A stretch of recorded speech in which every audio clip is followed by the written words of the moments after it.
Radio UNAM es un medio que promueve el diálogo, la diversidad y la libertad de expresión en un marco crítico y respetuoso. Los comentarios expresados a lo largo de su programación reflejan la opinión de quien los emite, mas no de la radiodifusora. Hipócrates 2.0. Nutrición. Bioética. Estrés. Vacunación. Salud. El Programa Universitario de Investigación en Salud y Radio UNAM presentan Hipócrates 2.0. Investigación y vanguardia en salud.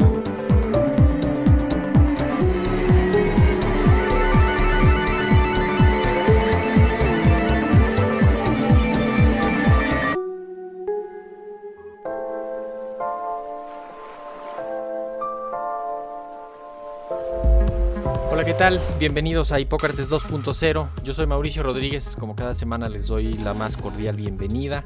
Qué bueno que nos acompañan aquí en Radio UNAM. En el programa de hoy vamos a platicar sobre los viajes, voy a decir los viajes hacia la nueva normalidad, porque todavía no terminamos de llegar a la nueva normalidad, pero vamos a ver un poco en qué estamos respecto a viajar en esta nueva etapa de la pandemia. Ya se imaginarán que invitamos de nuevo al doctor Jorge Baruch Díaz Ramírez, que es nuestro especialista en viajes. Él es responsable de la clínica El Viajero de la UNAM, que está en la Terminal 2 del Aeropuerto Internacional de la Ciudad de México, y el primer médico mexicano en tener la certificación en Medicina del Viajero por parte de la Sociedad Internacional de Medicina del Viajero, y además es académico de la Facultad de Medicina, y pues desde hace ya varios meses también es coordinador del Centro de Diagnóstico de COVID-19 de la Facultad de Medicina, que está ahí precisamente en la Clínica del Viajero y además en el Instituto Conde de Valenciana. Ahorita nos va a platicar un poco de eso para que tomen nota. Pero bueno, lo primero es pues saludarte, Jorge. Bienvenido a Hipócrates 2.0. Muchas gracias por aceptar la invitación. No, hombre, pues muchas gracias a ti, Mauricio. Muchas gracias al auditorio, a nuestra querida audiencia. Listos para platicarles un poco sobre las restricciones de viaje y esta transición hacia la nueva normalidad que vamos a vivir sin lugar a dudas en los siguientes meses. Oye, uno de los sectores más afectados ha sido el de los viajes, no nada más el turismo de placer y tal, sino la movilidad entre países, entre ciudades, entre áreas.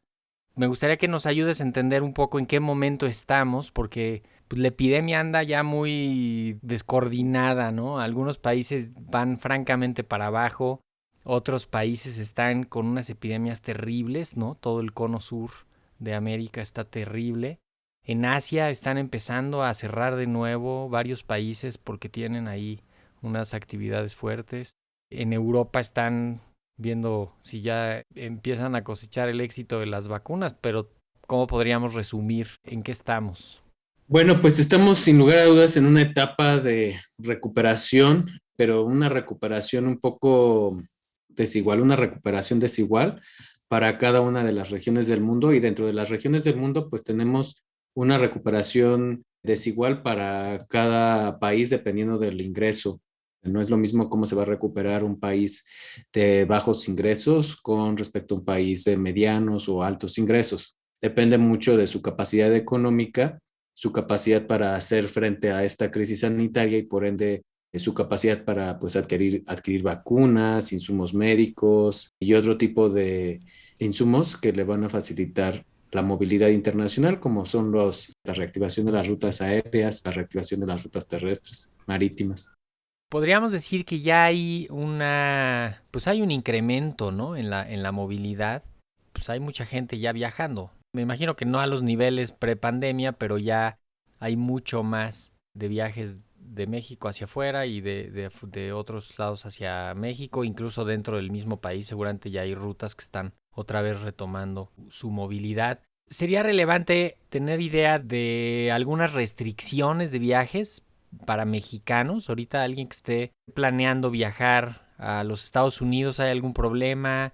A Centro y Sudamérica, a Europa, a Asia. Así en términos generales, ¿tú dónde dirías pues hay que tener cuidado y fijarse bien antes de hacer cualquier movimiento? Bueno, la recuperación de los mercados a nivel internacional tiene también que ver con una recuperación, primero, de la movilidad entre el mismo territorio, ¿no? Entre una nación, cómo es que se incrementa la movilidad. Y esto se va a ver reflejado en el corto plazo, en la recuperación del mercado interno y después en el largo plazo en la recuperación del mercado internacional. Realmente digamos que la región que está recuperándose internamente es la región de Asia-Pacífico, con un 5.4% de recuperación, tomando en cuenta los pasajeros que se están moviendo dentro de esta región, comparado con el nivel más alto del 2019, antes de la pandemia, ¿no? Entonces ya tenemos una recuperación en todas las regiones y la mayor es Asia-Pacífico. En segundo lugar está Asia Meridional, por ejemplo, con el 5% de recuperación, 3.7 Europa, América del Sur 2.7 y Norteamérica con 1.5% de recuperación. Pero esto va a ser en el mercado interno. Si estamos hablando de la recuperación entre todas las regiones, pues básicamente estamos hablando que hubo un retroceso en el mercado de movilidad internacional, sobre todo aéreo, de alrededor de 2 años, ¿no? Y entonces va a tardar todavía la recuperación total a finales del 2024, que es cuando se prevé que prácticamente en todas las regiones del mundo impacte la vacunación. ¿Podríamos dar así unas recomendaciones básicas para disminuir riesgos al viajar, para que entre todos podamos ayudar a reactivar los viajes? ¿Verdad que sí hay forma de viajar de manera segura, disminuyendo los riesgos? Hay gente que todavía no está animándose a viajar mucho, pero sí hay cuando menos algunos puntos clave que si los atendemos se disminuyen los riesgos, ¿no? Sí, bueno, tenemos que tener el contexto, ¿no? De qué es lo que está pasando en el mundo. Y yo te diría que en el mundo, en estos momentos, pues la mitad del mundo está cerrada, básicamente. De 220 países que nos están reportando continuamente a nivel mundial cifras, por lo menos 112 continúan con las fronteras cerradas. Esto quiere decir solo pueden entrar ciudadanos y los residentes que pues decidan regresar a casa o las personas en otras circunstancias especiales, ¿no? Que tengan que viajar por trabajo necesario. Eso es muy relevante, ¿no? Sí, exactamente, porque es muy relevante. Ahí que toda Europa, o sea, si ahorita quieres ir de viaje, de turismo a Europa, no puedes Pues ir. va a ser muy difícil. Ahorita muy pocos países se encuentran en semáforo verde, una gran cantidad se encuentra en semáforo rojo o en amarillo o naranja. Ajá. Y esto significa que están cerrados o están abiertos solamente a la región de la Unión Europea. Fronteras abiertas, pero limitadas. Oye, no se vale que te vayas a uno que tiene abierto y luego ya te pases a los otros, ¿no? Pues no, bueno, va a costar más, ¿no? Porque tienes que pasar alrededor de 15 días, una cuestión así, ya después poder movilizarte al resto de los cerrados.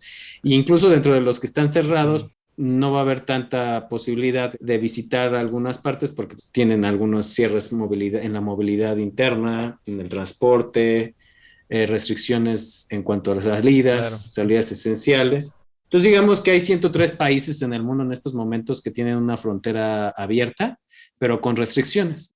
Totalmente abiertas solamente hay 5 países que no tienen ninguna restricción. México. Y que, ajá, México entre exactamente. ellos, ¿no? Entre ellos, pero también, por ejemplo, Rumania, Macedonia del Norte, Albania, está República Dominicana, por ejemplo, y está Costa Rica. Estos son algunos países que tienen por completo sus fronteras abiertas.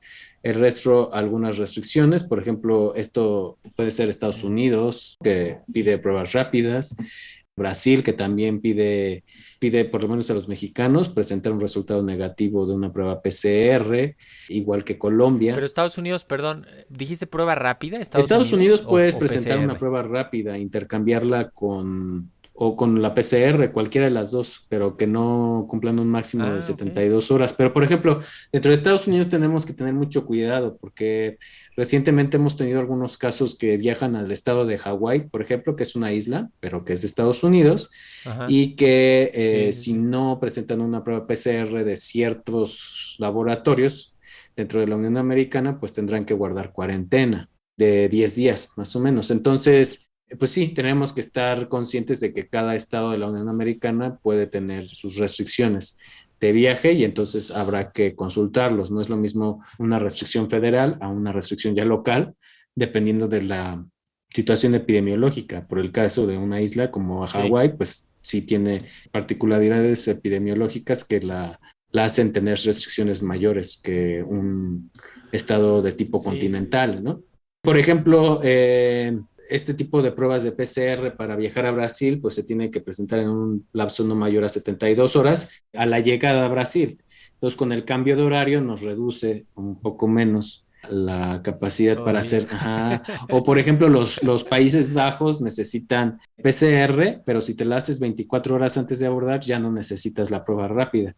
Si la PCR te la haces 24 horas después de abordar, con un periodo de hasta 72 horas, necesitas en el día que vas a abordar también presentar un Sí. complemento, una prueba rápida de antígenos. Entonces, esto se vuelve un poco complejo y sí es muy importante estar Sí. consultando a tiempo, pues estos requerimientos que van a ir cambiando. Hay otros países que, por ejemplo, ya piden, ya puedes tú exentar la cuarentena obligatoria si presentas un comprobante de vacunación.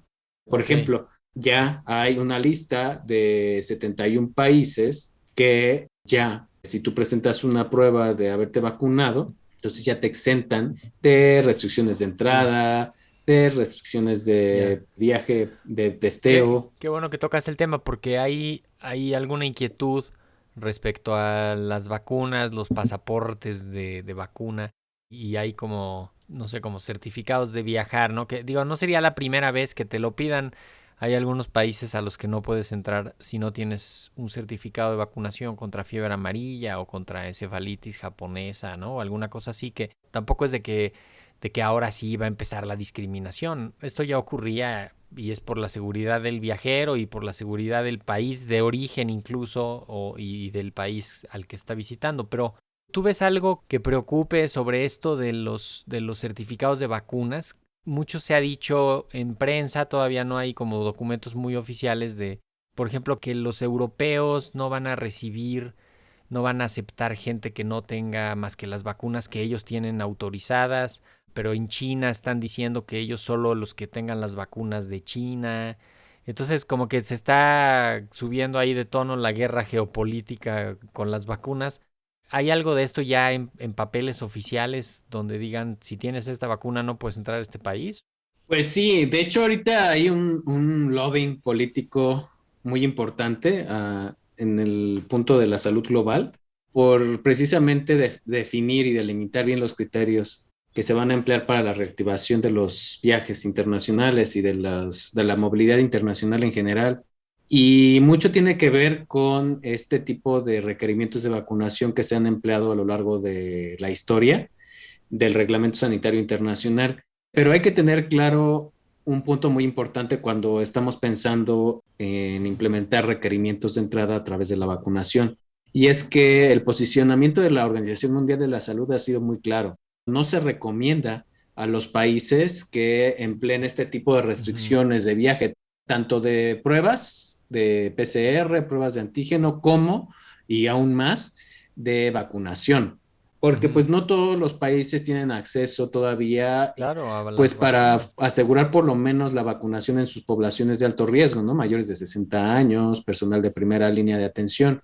Entonces, cuando nosotros estamos imponiendo ese tipo de restricciones para los viajeros, estamos todavía desfavoreciendo la distribución equitativa de estas vacunas a la población, obviamente, y que Claro. implícitamente se hace alusión a este término de equidad, ¿no? Que no es lo mismo que igualdad, es a los más Ujú. necesitados, y en este caso los más necesitados son los grupos vulnerables a desarrollar complicaciones que no necesariamente son viajeros, sino son personas mayores de 60 años y este tipo de grupos Sí, sí, altamente sí, sí. vulnerables a las complicaciones.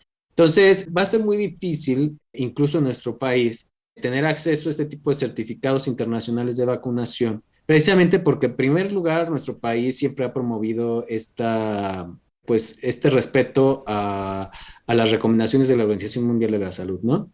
Entonces, por el momento, pues nuestro país solamente está dando certificados en papel y que no cumplen con las características de un certificado internacional de vacunación.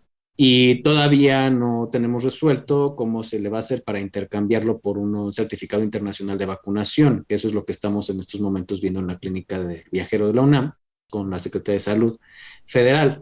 Pero, por ejemplo, el mismo Estados Unidos en estos momentos está en un lobbying intenso, en discusiones con la Unión Europea, también para ver cómo le va a hacer para reemplazar sus certificados de papel que está emitiendo, pues por certificados válidos para la Unión Europea. La Unión Europea está promoviendo que se emitan certificados digitales a base de su plataforma o de alguna plataforma digital, pero pues esto también tiene pues ciertas complicaciones cuando estamos hablando de tecnología y de manejo de datos sensibles, como lo son la salud de las personas. Claro. Entonces, si bien, por ejemplo, la Sí, clínica del viajero hasta de ya... compatibilidad Ajá, de sí, sistemas. la clínica del viajero ya tiene incorporada a través del Centro de Diagnóstico COVID la tecnología del Common Pass, por ejemplo, de Commons Project, para poder emitir certificados verificados para las pruebas de PCR, para las pruebas de antígeno rápidas que se hacen en el centro de diagnóstico COVID, ahí en la Terminal 1. Y se emiten y la gente puede descargar la aplicación y a través de este tipo de carteras digitales, ¿no? Las wallets, así como guardábamos nuestros boletos del cine y de autobús y de avión, también ya podemos guardar nuestras pruebas, nuestros resultados de pruebas. Así es como se van a emitir este tipo de certificados digitales de vacunación. Pero bueno, esto apenas está en progreso y va a ser difícil este estira y afloje hasta que por fin se tenga alguna plataforma unificada. Pero esto no va a pasar este año, esto muy seguramente va a pasar hasta el año siguiente y los Sí, sí, viajeros de pues hecho hay deben de mucho. estar conscientes de que pues va a ser un proceso difícil y que deben de ser prudentes y deben de ser conscientes de la situación porque pues no todas las soluciones las vamos a tener de manera inmediata en México. Claro. Es algo que se está ajustando, ¿no? Y que se está debatiendo en todos los niveles, porque lo que se busca justamente es no discriminar, favorecer la movilidad, pero al mismo tiempo proteger a las poblaciones, proteger al viajero, Sí, ¿no? digamos que no es la prioridad El número turismo. uno. Imagínate, La prioridad número uno para claro, la pienso OMS por... es la distribución equitativa de las vacunas en los grupos vulnerables. La prioridad Sí. número uno para Norteamérica es tratar de vacunar a la mayor cantidad de personas en el menor tiempo posible. Y México en Ujú. particular, pues es alcanzar una proporción mayor de vacunados en sus poblaciones de alto riesgo. Esas son las prioridades. Los viajeros no están considerados dentro de la prioridad número uno y pues debemos de respetar nuestro lugar, básicamente. Tenemos dos cosas enfrente muy relevantes. El uno es que el verano, la movilidad en el verano hacia Europa básicamente, pero bueno, a todos los destinos, que mueve muchísima gente. Y si hay tanto país con tanta restricción, pues sí hay que estar muy pendientes, ¿no? Si incluso alguien está pensando en que porque ya se vacunó se va a ir de vacaciones a pasar el verano a otro lado, podría ser que no esté tan sencillo. Y lo otro de los Juegos Olímpicos, que están en el estira y afloja, de que sí, de que si no, sobre todo por la actividad epidémica más reciente en Asia. ¿Qué opinión te merecen estos dos puntos? Pues mira, en primer lugar, los viajes, ¿no? Los viajes, pues sí deben de estar en estos momentos limitados en cuanto a las regiones a visitar. Bien, ha sido consistente mi recomendación, la recomendación de la Clínica del Viajero de la UNAM para programar viajes, en el sentido en que mientras estemos en semáforo naranja, perdón, amarillo, los viajes se deben de limitar a la región a la cual pertenecemos y nuestra región es región de Norteamérica y la región Ujú. aledaña que es el Caribe o Centroamérica. De esa región muchos países tienen cerradas todavía fronteras, incluyendo Canadá, y básicamente pues nuestro destino más próximo es Estados Unidos y algunos otros países que pudieran llegar a estar abiertos en Centroamérica o en el Caribe. Cuando pasamos a verde, ya podemos empezar a planificar viajes hacia regiones interhemisféricas o interregionales o intercontinentales, ¿no? Esto quiere decir Europa, África, Asia. Pero básicamente ahorita para los mexicanos, Europa, Asia y muchas partes del cono sur están cerradas, casi todo el cono sur, Sí. básicamente. Entonces hay que tener cuidado con nuestro desplazamiento, no ir hacia un Ok. destino que represente más riesgo que el cual estamos en el momento en nuestro lugar de residencia habitual. Oye, ¿y esto te lo advierte la aerolínea o en qué momento te das cuenta que no vas a poder entrar? por varias formas. En la clínica del viajero de la UNAM. Puedes solicitar la información en la clínica del viajero de la UNAM, en su sitio web oficial. Recuérdanos de una vez. Clínicadeviajero.unam.mx. También puedes consultar el mapa de la IATA, que está en el yatatravelcentre.org, y ahí hay un mapa interactivo que se va actualizando pues frecuentemente, diariamente, con la información de las aerolíneas. Y en las embajadas y representaciones consulares del extranjero aquí en México, en sus sitios oficiales. Así es como te puedes enterar, pero sí es muy importante consultar las recomendaciones de la Clínica del Viajero de la UNAM. Ahorita ya se está reactivando, por ejemplo, la movilidad internacional hacia ciertos destinos del mundo, y muchos de los estudiantes de movilidad internacional ya están acudiendo a la Clínica del Viajero para ver todo este tipo de requerimientos, qué necesidades en cuanto a COVID son las que están necesitando llenar, pero aparte para nosotros darle seguimiento y que no nos pase lo que nos pasó cuando empezó la pandemia, que se cerraron muchas fronteras y a la mera hora estábamos corriendo haciendo censos de todos los estudiantes que se quedaron varados para darles apoyo de salud mental y otro tipo de apoyo junto con el Servicio Exterior Mexicano. Entonces sí es muy importante consultar a la Clínica del Viajero si es que vamos a hacer un viaje internacional en este momento. Los Juegos Olímpicos. Sí, pues los Juegos Olímpicos, pues son muchos factores. Yo creo que el que más está pesando en este momento es el factor geopolítico. Sabemos que está a la vuelta de la esquina también los Juegos Olímpicos de China, de invierno, y esto le pesa mucho a Japón aceptar pues una suspensión completa o cancelación de los Juegos Olímpicos en la esfera geopolítica. Pero no solamente eso, también ya es un evento que se está comenzando a concretar. Si bien se ensalza, por un lado, el hecho de que ya existen disponibles vacunas para los atletas y que el COI, el Comité Olímpico Internacional, está haciendo todas las gestiones posibles para que se puedan vacunar en cualquier parte del mundo los atletas, y esto, pues, a fin de alimentar o fomentar el espíritu de los olímpicos, que es buscar un bien común sobre un bien individual, pues se contrasta en el momento en el que estamos vacunando, ¿no?, a los atletas olímpicos, personas jóvenes con buena salud, priorizando frente a adultos mayores, personal de salud riesgos, vulnerable, ¿no? En algunos otros países, ¿no?, que no tienen ni siquiera vacunas para esta población. Entonces, es algo muy difícil de conciliar la parte geopolítica, los intereses comerciales con, pues, las recomendaciones al final de cuentas de la Organización Mundial de la Salud, que es vacunar primero a los más necesitados, a los grupos más vulnerables, que definitivamente no son los atletas olímpicos. Pero bueno, entonces aquí es una decisión más geopolítica, más de intereses de entre las naciones y de un compromiso que han establecido entre ellas para llevar a cabo este evento internacional. Y bueno, así es como se debe de ver. Yo por un lado no me imagino, pienso en los atletas, ¿no? Que seguramente si ya no es ahorita, pues a muchos ya se les acaba su ciclo olímpico de rendimiento, etcétera. Pero también el riesgo que representa juntar a tantas personas de tantos países en un sitio tan concentrado, que eso pues representa riesgos. Van a tener que estar haciendo pruebas y aislar y tener una infraestructura que, bueno, capaz que Japón sí la tiene, ¿no? Pero va a ser un riesgo, la verdad es que pues un riesgo, no sé si necesario. Ya el año pasado fue una noticia de las más importantes del año, ¿no?, la cancelación de los Olímpicos. Necesitamos irnos yendo, Jorge. ¿Por qué no nos recuerdas? Bueno, más bien cuéntanos rapidísimo lo del centro de diagnóstico que tiene la UNAM ahí en la Clínica del Viajero, y la otra sede que tienen para tomar muestras. Está abierto a todo público.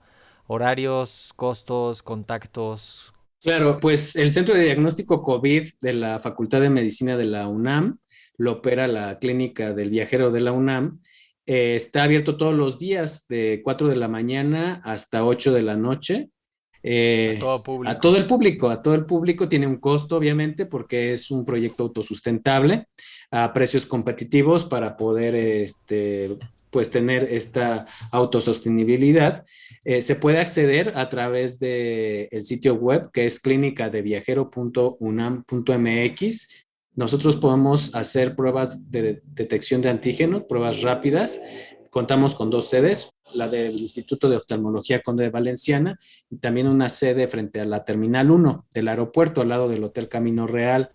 Y pues podemos hacer pruebas rápidas y pruebas de PCR. Las pruebas de PCR prácticamente se entregan al mismo día. Si se toma la muestra desde las 4 de la mañana hasta la 1 de la tarde y al día siguiente a partir de la 1 de la tarde y hasta las 8 de la noche. Y hay un WhatsApp de apoyo institucional que es el 55 67 48 93 75. 55 67 48 93 75. Ahí ustedes pueden escribir y ahí mismo podemos programar su cita o a través del sitio web, como ustedes gusten. Y pues recordar nada más que si van a viajar, es importante tomar en cuenta todo este tipo de requerimientos por lo menos 72 horas antes de su viaje, claro, porque pues hay que planearlo. Hay que preverlo, gasto. Y esta prueba, el resultado de ustedes tiene esta validez internacional para que puedan entrar a Estados Unidos o a otros países que están pidiendo. Exactamente. Ustedes están reconocidos. La clínica emite 2 certificados. El certificado internacional de la clínica, propio de la institución, de la universidad. Se adjunta un certificado verificado por The Commons Project, que usa la plataforma de Common Pass. Uh-huh. Para poder verificarlo. Entonces, estas plataformas son válidas y reconocidas a nivel internacional, sin problema. Todos los servicios de la Clínica del Viajero de la UNAM para que pues, puedan ahí consultar y buscar ahora también el diagnóstico y la asesoría para los viajes, no solo para asuntos de COVID, sino para otras cosas también. Tienen ellos el apoyo que se puede necesitar, otras vacunas, algunas indicaciones específicas, etcétera. Quiero agradecerte otra vez, Jorge, por haber estado con nosotros. Te vamos a volver a dar lata en cuanto veamos que empieza a haber más aviones en el cielo. Hombre, muchas gracias a ti, Mauricio, muchas gracias a la audiencia y pues ya saben, si van a viajar, visiten a la clínica de viajero.unam.mx. Buenísimo. A Jorge lo encuentran en Twitter como @baruchjdr. Siempre está poniendo información muy relevante, además de todas las actividades que se están haciendo desde la UNAM y desde la Facultad de Medicina específicamente, y vale la pena tenerlo ahí en el radar de la tuitosfera. Muchísimas gracias. Con esto nos tenemos que ir rapidísimo. Yo soy Mauricio Rodríguez, qué bueno que nos estuvieron escuchando hoy en Hipócrates 2.0. Quédense en sintonía de Radio UNAM y nos escuchamos la próxima semana. Muchas gracias. Agradecemos al Dr. Samuel Ponce de León, coordinador del Programa Universitario de Investigación en Salud y coordinador académico de esta serie. El Programa Universitario de Investigación en Salud y Radio UNAM agradecen tu escucha. Te esperamos la siguiente semana para platicar sobre lo último en materia de salud e investigación en Hipócrates 2.0. Investigación y vanguardia en salud. Se despiden de ti en la producción Patti Gamboa, Héctor Castañeda y Alejandra Gómez. Hipócrates 2.0. Radio UNAM. Experiencia sonora.